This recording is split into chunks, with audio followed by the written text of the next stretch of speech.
Our next special guest asked me to tell you that he was selected for tonight's performance, not because of his world-renowned acting experience, but more because of his generosity.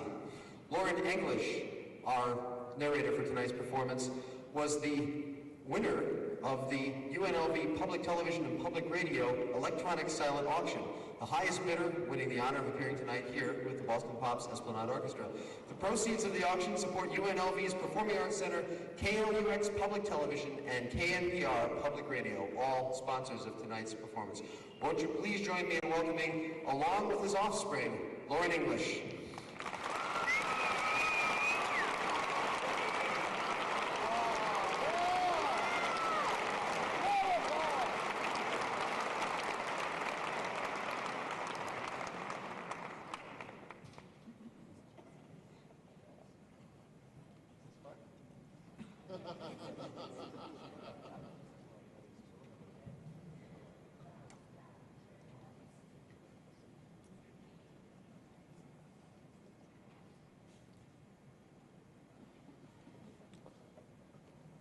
You guys ready?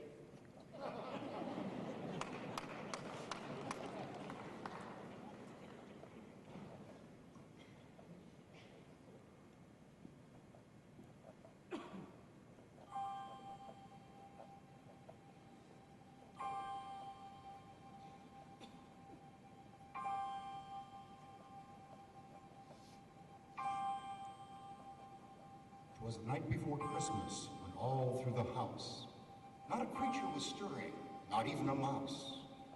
The stockings were hung by the chimney with care, in hopes that St. Nicholas soon would be there. The children were nestled all snug in their beds, while visions of sugar plums danced in their heads. And Mama in her kerchief and I in my cap had just settled down for a long winter's nap.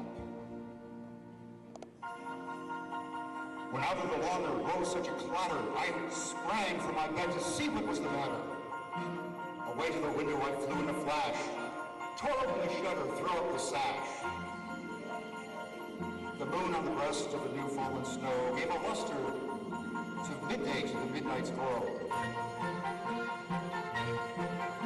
When what to my wondering eyes should appear but a miniature sleigh and 8 tiny reindeer. With a little old driver so lively and quick, I knew in a moment it must be St. Nick. More rapid than eagles his coursers they came, and he whistled and shouted and called them by name. Now Dasher, now Dancer, now Prancer and Vixen, on Comet, on Cupid, on Dogger and Blitzen. To the top of the porch, to the top of the wall, now dash away, dash away, dash away all.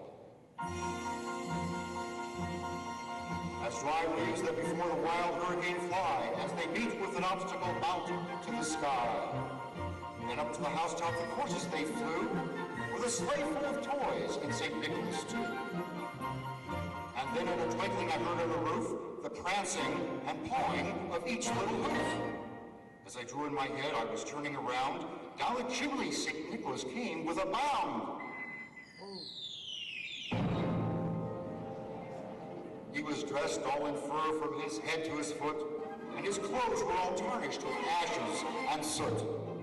A bundle of toys he had slung on his back, and he looked like a peddler just opening his pack. His eyes, how they twinkled, his dimples, how merry. His cheeks were like roses, and his nose was like a cherry.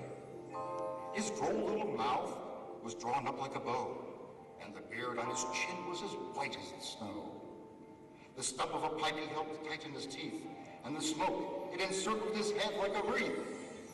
He had a broad face and a round little belly that shook when he laughed like a bowl full of jelly. He was chumpy and plump, a right jolly old elf, and I laughed when I saw him in spite of myself. With a wink of his eye and a twist of his head, soon gave me to know I had nothing to dread. He spoke not a word, it went straight to his work, and filled the stockings, and then turned with a jerk, and laying a finger aside his nose, and giving a nod, up the chimney he rose. He sprang to his sleigh, to his team he gave a whistle, and away they all flew